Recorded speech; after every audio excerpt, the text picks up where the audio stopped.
გამარჯობა, მოგესალმებით. ამ ვიდეოში განვიხილავ Netflix-ის ავატარის მეორე სეზონს, რომელიც ახლა ხანს გამოვიდა, დაიდო ყველა სერია და ვნახოთ რა ხდება საერთოდ. პოსტში მეწერა, რომ კატასტროფული ცვლილებებია მეთქი და მინდა რომ განვიხილო, შეიძლება ეხა რაღაცები გამორჩეს, მაგრამ შევეცდები, რომ რაც შემიძლია, ყველაფერზე ვისაუბრო.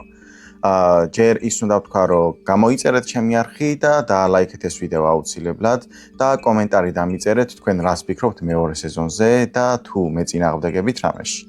ან მეთანხმებით შეიძლება.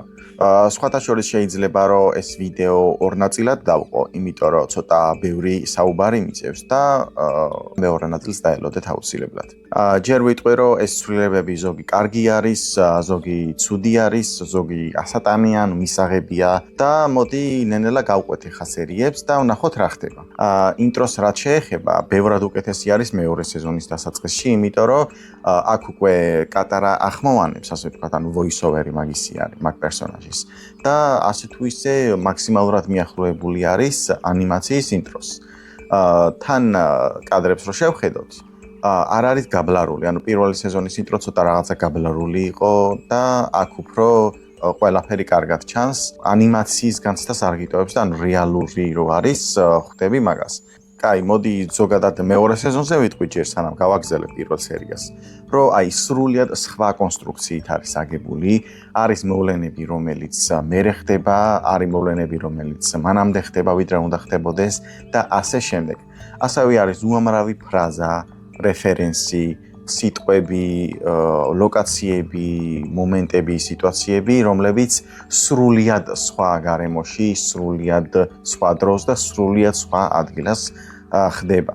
როგორც გადაწყვიტეს სცენარისტებმა და რეჟისორებმა, რომ ეს Netflix-ის ადაპტაცია წაეყვანათ, ასე თუ ისე ჯდება, ანუ თავიანთ მოყოლილ ამბავში, ასე თუ ისე ეს მიმართულება ჯდება, მაგრამ ანიმაციისგან არის სრულიად განსხვავებული. თითქმის არაფერი არ ხდება ისეთი წყობით, როგორი წყობითაც ანიმაციაში. და რახან Netflix-მა გადაწყვიტა, რომ ასეთი რადიკალური ცვლილებები გაეკეთებინა, ფანებს არ მოეწონათ. მე ვცდილობ, რომ მაინც კარგი დავინახო ხოლმე, არ ვცდილობ, რომ ძალიან ჩავზირო, იმიტომ რომ თავიდან ბოლომდე დეტალ-დეტალ რო გავყვე, სრულიად შემიძლია, რომ გავანადგურო ეს სერიალი, იმდენად პატარა დეტალებზე ჩავაჭირო, გინდა დიდ დეტალებზე. მაგრამ ამ ვიდეოში შევეცდები, რომ დადებითებიც თქვა ამ სერიალზე და უარყოფითებიც. არ მინდა რომ მარტო ამ სერიალის კრიტიკა გამომივიდეს მთელი ვიდეო, მაგრამ ძალიან ბევრი რაღაცა არის, რაზეც გავაკრიტიკებ და მივყვეთ ეხა ნელ-ნელა. კაი, მოდი ეხა კომეტის თემაზე გადავიდეთ ეგრევე, რომელიც მეორე სეზონში შემოიტანეს პირველივე სერიაში. წინა სეზონში მხოლოდ პოსტ-კრედიტ სცენაში გვაჩვენეს და თარიღები არ დაგვიზუსტეს, მაინც და მაინც აქაც არ დაგვიზუსტეს, მაგრამ ეხლა რა ხდება? იმის მაგივრად, რომ ანიმაციის მსგავსად როკოს მოეყოლა ანგისთვის ამ კომედიის შესახებ, რომ ზაფხულის ბოლოს თუ ზაფხულში მოდის ეს კომეტა. ამის მაგივრად მექანიკოსი, რომელიც Netflix-ის სერიალის მიხედვით არის ავატარის გუნდთან ერთად, გვეუბნება და პრეზენტაციას გვიკეთებს, რომ როდესაც ომაშუში დაატყვევეს, იქაურმა გენერლებმა, ცეცხლის სამეფოს წარმომადგენლებმა ციურ სხეულებზე დაკვირვება დაავალეს. და აქედან გამომდინარე აღმოაჩინა, რომ კომეტა უახლოვდება დედამიწას ისევ, ეს როდის მოხდება, როგორ მოხდება, ჯერჯერობით არ ვიცით და ბიბლიოთეკის სერიაში ვიგებთ, რომელზეც გადავალ მერე და ვისაუბრებ.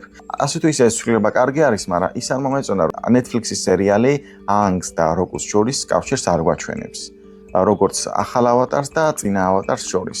თან ის, რომ ეს მთლიანი ცეცხლის სამეფოს ომი დაკავშირებული არის სოუზინთან, ანუ როკოს ძალიან ახლო მეგობართან და ეს ყველაფერი თითქოს უნდა იყოს როკოს მოყოლელი, როკო უნდა ხელმძღვანელობდეს ანგს, ესე არ არის და ეს რომ გაუქმებული არის, ასე ვთქვათ, ეს ისტორია, ეს კავშირი, ეს არ მომეწონა. თან მესამე სეზონში ვიცით, რომ უნდა ვნახოთ სოუზინის და როკოს სერია, ანუ ანიმაციაში გვაჩვენებენ წარსულში როგორ დაიწყო ეს ყველაფერი საერთოდ მათი მეგობრობა მთელი ამბები და იმედია რომ მესამე სეზონში ამ სერიის სახით მაინც მოგვიყვებიან ამას და ამით მაინც დაგვიკავშირებენ და სრულიად არ გააქრობენ, იმიტომ რომ ძალიან აუცილებელი არის ჩემი აზრით. და ისე საერთოდ როკოზე გამახსენდა, მე მგონი რეკასტი გააკეთეს, იმიტომ რომ ინტროშიც რო შევხედოთ, ეს როკუ არის სხვა მსახიობი საერთოდ და მე ვხედავთ აი რეინკარნაციების კიბეს რო გაჩვენებენ ასე ვთქვათ, სხვადასხვა ავატარებს. იქაც ჩანს როკუ, ანუ წინა ავატარი და სულ სხვა მსახიობი არის. ნუ რაღაც ერთი ხუმრობა თქვა წინა სეზონში და ფანებს არ მოეწონათ და ალბათ გაითვალისწინეს ის და სრულიად რეკასტი გააკეთეს. ოკეი. როკუსთან ერთად აქვე შევეხოთ ახალ ჩვენ ავატარს, ეხლა მთავარი პერსონაჟი ვინც არის, რა ხდება ამ სეზონში. როგორც ვხედავთ, გაზრდილი არის, ხმაც დაბოხებული აქვს, ცოტა უფრო სერიოზულიც არის, შედარებით არის რაღაც მომენტები, სადაც ხიარული არის, მაგრამ რახან ამ სერიალში დროში ნახტომის გაკეთება მოუწიათ რაღაც მიზეზების გამო და ეს გასაგებიც არის, ანუ ანიმაციის დროის მიხედვით აღარ ხდება ეს სერიალი, იმიტომ რომ როგორც ვიცი, სადღაც 14-15 წლის არის უკვე. ასევე რახან დროში ნახტომი გაკეთდა, ვხედავთ, რომ ანგმა წყლის მართვა შეისწავლა ამ პერიოდში, ანუ ამ 2 წელში, რაც დავსკიფეთ, ასე ვთქვათ. პატარა მომენტს ინტროშიც გაჩვენებენ ამისას და ეს 2 წელი კი სწავლობდა წყლის მართვას, მაგრამ მაინც აი პირველ სერიაში რო იყო კატარა რო უსწორებს ხელის მოძრაობას, აი გადმოტანილი იყო ანიმაციიდან ამ მომენტში რო რაღაცა ხელები როგორ დაიჭიროს იმას ასწავლის. რაც კი სხვა ადგილას, სხვა დროს მთელი ამბები, მაგრამ ნუ კარგი იყო რომ მაინც გადმოიტანეს. სხვათა შორის ამ ბრძოლას რო შევეხოთ, ჩემი აზრით ძალიან კაი ტიმვორკი აქვს და კარგი იყო ეს ბრძოლა თვითონ მთლიანად. აიროზე და ზუკოზეც უნდა ვთქვა აუცილებლად, იმიტომ რომ ჩემი აზრით შედარებით ნაკლები დრო დაუთმეს ამ სეზონში, მიუხედავად იმისა, რომ ანიმაციის მეორე სეზონში უდიდესი ნაწილი არის ეს 2 პერსონაჟი. ნუ ზოგადად ახლა მსახიობებთან დიდი პრობლემა არ მაქვს, იმიტომ რომ ჩემი აზრით ერთ-ერთი ყველაზე ნათელი წერტილი არის ამ სერიალის ეს 2 პერსონაჟი, ეს 2 მსახიობი და კარგად ასრულებენ თავიანთ როლს. ახლა რაც შეეხება პირველი სერიის ბოლოს საუბარს, სადაც ვხედავთ, რომ ზუკო ყველაფერს აიროს აბრალებს.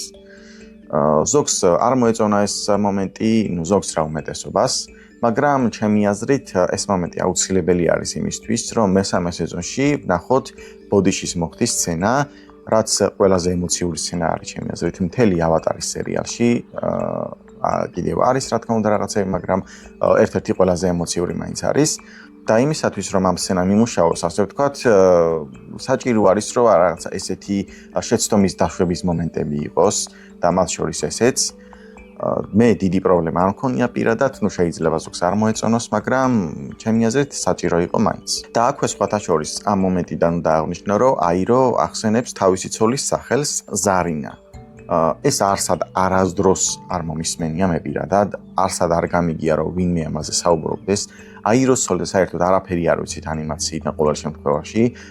ვინ არის, რა ქვია, სიტყვაზე როგორ გარდაიცვალა ან როდის და კარგი არის რომ რაღაც მინიმალური ინფორმაცია არის სახელი, მაგრამ ყურადღება მიიქცია ჩემი. მე ახლა მაინტერესებს აი მესამე სეზონში თუ კიდე რამე ახალს გვეტყვიან.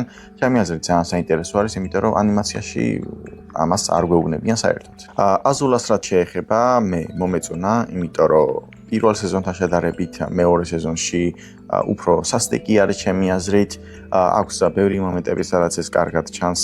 თან ერთი მომენტი რო გავიხსენოთ ამ სერიაშივე არის როცა მეის და ტაილის აჩხუბებს ამ მომენტში კარგად ჩანს რომ შიშით აკონტროლებს თავის მეგობრებს რაზეც ანიმაციაშიც იყო საუბარი და ჩემი აზრით ასე თუ ისე კარგი იყო. ასევე უნდა ვთქვა რომ აზულაკი სასტიკი არის, მაგრამ ამ სეზონის ფინალში აქვს საინტერესო დიალოგი ზუკოსთან და მამას მე ფინალზე რო გადავალ ამაზე აუცილებლად ვიტყვი. ახლა გადავიდეთ მეორე სერიაზე, რომელშიც ანიმაციიდან ძირითადად 3 სერია არის გაერთიანებული, პლუს სხვადასხვა რეფერენსები. ახლა ეს სერია კარგი იყო თუ ცუდი, მოდი განვიხილოთ, იმიტომ რომ არის რაღაცა ცვლილებები, რომელიც აუცილებლად უნდა აღვნიშნო. ახლა რა ცვლილებებია? პირველ რიგში ზუკოს და აზულას ბავშვობა, რომელზეც მეორე სეზონში ანიმაციაშიც არის საუბარი, დაკაც გადმოიტანეს ახლა და ვნახოთ რა ხდება. ჩემი აზრით Netflix-ის ვერსიაში გამარტივებული არის, იმიტომ რომ აქ უბრალოდ ურსა თავის შვილებთან ერთად გარბის, რომ ოზაის და მაგის მონსტრობას გაარიდოს და მარტივად არის ეს გადმოცემული, იმიტომ რომ სერიალში ბევრად უფრო ღრმა მნიშვნელობა აქვს და ბევრად უფრო მეტი დეტალი არის ამ მომენტში და მე კიდე Search-ის კომიქსებში ამას გაგრძელება აქვს, უფრო ცლად არის მოყოლილი. და აქ ეს რატო გაამარტივეს, არ ვიცი. ანიმაციის მიხედვით სხვადასხვა დეტალები გვჭირდება. პირველ რიგში ის, რომ აზულონის პერსონაჟი საერთოდ არ ჩანს, ანუ მაიროს და ოზაის მამა საერთოდ არ ჩანს, რაც უმნიშვნელოვანესი არის ამ მომენტში, იმიტომ რომ ეხლა რა ხდება? ოზაის უნდა რომ ტახტის მემკვიდრეობა მიიღოს, მაგრამ აიროს გამო ამას ვერ მიიღებს, იმიტომ რომ პირველი ეგ არის, პირველი შვილი და მაგას ეკუთვნის. მაგრამ რახან ომში არის და ეხა შვილი დაეღუპა, აზულონთან დიალოგი აქვს, რომ ეს მემკვიდრეობა ამას გადმოაბაროს, იმიტომ რომ ოზაის მემკვიდრე ყავს. ამაზე აზულონი გაბრაზდება რა თქმა უნდა და უნდა რომ დაემუქროს ზუკოს მოკლით, იმიტომ რომ იგივე ტკივილი მიაყენოს, რაც აირომ გაიარა, მაგრამ ოზაი ამას დათანხმდება, იმიტომ რომ გიჟი არის ეს პერსონაჟი მე მგონი. და ამის შესახებ გაიგებს ურსა და ოზაის გეგმას შესთავაზებს, რომლის მიხედვითაც ზუკო გადარჩება, მაგრამ სამაგიეროდ ურსამ ცეცხლის სამეფო უნდა დატოვოს თავისი შვილებიც და უკან აღარასოდეს არ უნდა დაბრუნებულიყო. და ეს უფრო ბევრად ღრმა არის, უფრო ცალკე მთლიანი ისტორია არის, ასე ვთქვათ, რაც ესე ამოჭრა და გაამარტივო, რაც კი Netflix-ის სერიალში ჯდება და საკმარისი არის ის მომენტი, რასაც ეტლში გაპარვისას ზუკოს და აზულას ეუბნება ურსა, მაგრამ ძალიან ბევრი რაღაცა აკლია და არ მომეწონა, რომ ესე დაათხელეს ეს მოგონება, ჩემი აზრით. მოკლედ, რამდენი ვილაპარაკე ამაზე, მაგრამ არ მეთქვა არ შეიძლებოდა, იმიტომ რომ ძალიან მნიშვნელოვანი მომენტი არის და დიდად მისაღები ცვლილება არ იყო ჩემი აზრით, მიუხედავად იმისა, რომ ჯდება Netflix-ის ვერსიაში. ზუკოზე არის კიდევ ერთი მომენტი უკვე დასრულობაში, ახლა რაც სერიაში ხდება.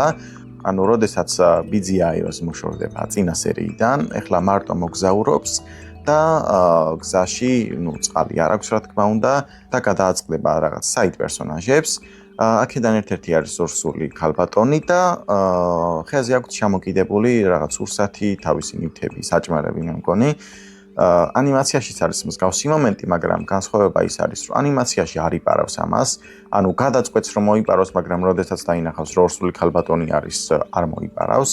აქ პირიქით აკეთებს Netflix-ის ვერსიაში, მოიპარავს. თან მთლიანად მოიპარავს, ანუ არც ნახევარი არ მიაქვს, რომ სიტყვაზე ცოტა დაუტოვოს, ან თვითონ ცოტას წაიღებს, იმიტომ რომ უჭირდება რაქნას, მაგრამ ამათაც დაუტოვებს, რა თქმა უნდა, მაგრამ ამას არ აკეთებს.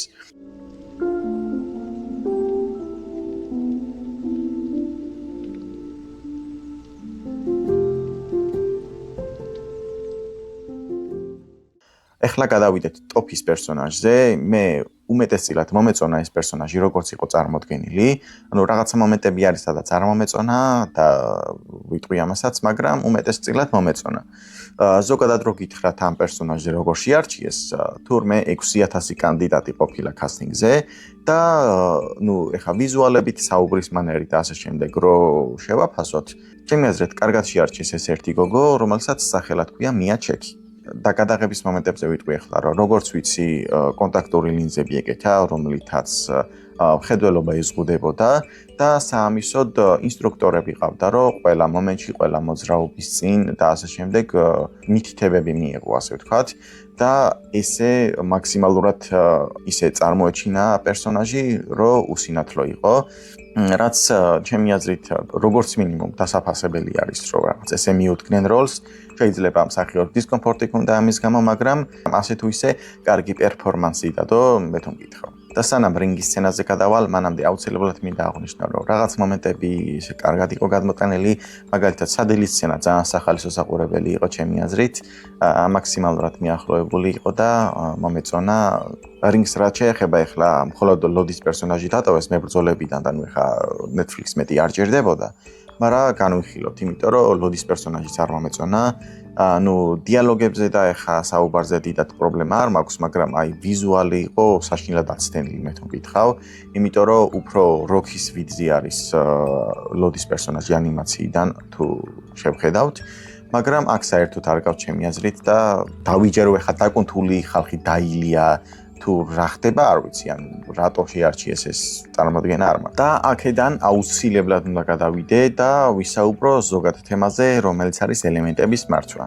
ჩემი აზრით, ცოტა პრობლემური არის, იმიტომ რომ კი ზოგიერთ მომენტში კარგად გამოიყურება ის და CGI-ც კარგი არის, მაგრამ ზოგიერთ მომენტში შესამჩნევი არის ძალიან და სხვა პრობლემები არის კიდე ამასთან ერთად. ჯერ კარგზე რო ვისაუბრო, opening-ის ბრძოლაზე ვისაუბრებ, პირველი სერიის opening-ზე, სადაც კარგად იყო გაკეთებული რაღაც მომენტები, მაგალითად კატარას ეს მომენტი კარგი იყო, ასევე გველის უღელტეხილზე იყო კარგი მომენტებიც, მაგალითად აი წყალში რო შედიან და უნდა გაწიონ იქით-აქეთ, ასე ვთქვათ, კარგად იყო გაკეთებული ეგ ამ გიგანტურ გველთან ბრძოლაც ასე თუ ისე კარგი იყო, მაგრამ ეხლა რა ხდება? იმაზე რასაც ახლა უნდა ვისაუბრო, უფრო მიწის მართვის დროს არის შესამჩნევი, იმიტომ რომ რა მოძრაობასაც პერსონაჟები აკეთებენ, იმასთან სინქრონში ეს ობიექტები, ეს აწეული მიწა და რაღაცეები არ არის თანხვედრაში. იმიტომ რომ აი მაგალითად ლოდის პერსონაჟის ეს მომენტი რო ავიღოთ, საერთოდ არ იყო საჭირო რომ ამხელა დატრიალება გაეკეთებინა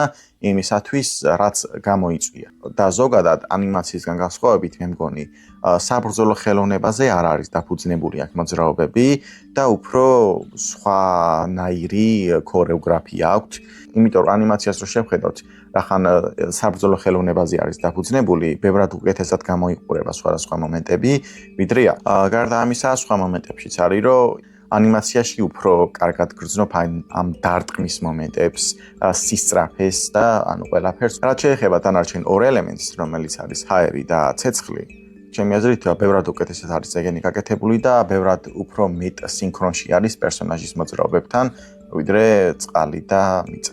კარგი, ეხლა რა ხდება? ცეცხლის ლორდის გადაწყვეტილებაზე მინდა რომ ვისაუბრო, იმიტომ რომ აზრს მოკლებული იყო ჩემი აზრით. როდესაც ბასინგსეს დაპყრობის სტრატეგიას განიხილავენ და ყველა გენერალი გავა ოთახიდან, აზულას ეუბნება, რომ ზუკოს ვაპატიეო, ასე ვთქვათ, ანუ უნდა რომ ზუკო დაიბრუნოს. მაგრამ რატო? ანუ ამას რატო არ გვიხსნიან, არ ვიცი, იმიტომ რომ აი ესე ანუ ანიმაციაში არის სხვანაირად, იმიტომ რომ ოზაის ეზიზღება ზუკო და ეს რატო ანიმაციაშიც ჩანს და სერჩის კომიქსებში უფრო უკეთესად გაიგებთ ამას, მაგრამ ეზიზღება, რატო გაუჩნდა სურვილი რომ დაიბრუნოს, არ ვიცი, იმიტომ რომ ანიმაციის მიხედვით უნდა რომ აზულა გაუშვას და ისე დააბრუნებინოს ზუკო როგორც პატიმარი. მაგრამ აზულა როცა მივა ზუკოსთან ატყუებს რომ მამამისმა აპატია და არა სინამდვილეში ხდება ეს. მაგრამ აქ უკვე კარგად გვაჩვენებენ რომ აპატია კიდეც უკან დაბრუნებაც უნდა და აზულა ამაზე სიმართლესაც ეუბნება არც ატყუებს, მთელი ამბები. ეს აზრს მოკლებული არის, იმიტომ რომ ყოველგვარი ახსნის გარეშე უბრალოდ ხდება ეს მომენტი. ანუ რატომ უნდა რომ დაიბრუნოს, თუ იტყუება, არ იტყუება, ანუ როგორც ჩანს, ანუ მართლა უნდა რომ დაიბრუნოს და მართლა აპატია, მაგრამ ანიმაციაში მანამდე არ მიიღო ზუკო, სანამ არ გაიგო რომ ავატარი მოკლა და აქ ესე რატო გადაუტრიალდა გონება უცებ 3 წლის მერე წარმოდგენა არ მაქვს. ეს არ მომეწონა, ესე აზრს მოკლებული გადაწყვეტილებები და საერთოდ ეს ცვლილება რა საჭირო იყო, არ ვიცი. და მეორე სერიის ფინალზე ვიტყვი რომ კარგად იყო გაკეთებული ეს ბრძოლის სცენები, აზულა როზუკოს დაცინის ექსცენაც კარგი იყო, ზოგადად მთელი ეს მოქმედება, მაგრამ ერთი სცენა დამაგდა, რომელიც ანიმაციიდან არ გადამოიტანეს და ეს არის, როდესაც აირო დაშავდება, ტოფის სცენას გვაჩვენებენ და ფეხზე არის კადრი, სადაც გრძნობს თუ რამდენად მძიმედ არის დაშავებული და ამას კარგად გვაჩვენებენ, მაგრამ ანიმაციისგან განსხვავებით აქ Netflix-ის ვერსიაში ამას არ გვაჩვენებენ და ეს ძალიან დამაგდა. მინდოდა რომ ეს მენახა, მაგრამ არა.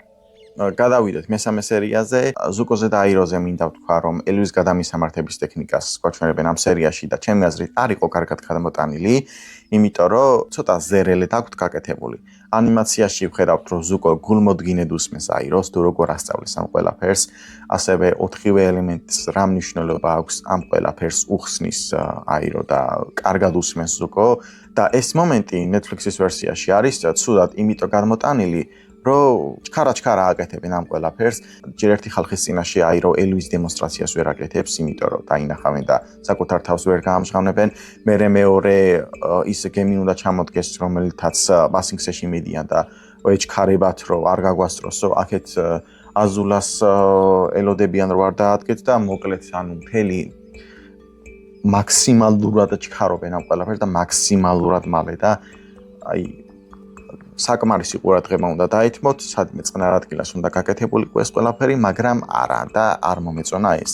ჩემი აზრით, ბევრად გაცილებით უკეთესად უნდა გაეკეთებინათ ეს ყველაფერი. შემდეგი, რაც აუცილებლად უნდა აღვნიშნო, არის ბასინგსის კედლები, რომელიც Netflix-ის ვერსიაში ასე თუ ისე ჯდება, მაგრამ ანიმაციიდან არ არის კარგად გამოტანილი, იმიტომ რომ ანიმაციაში ბევრად გაცილებით უფრო მაღალი არის და უფრო მეტი არის სისქეში, მაგრამ აქ არა.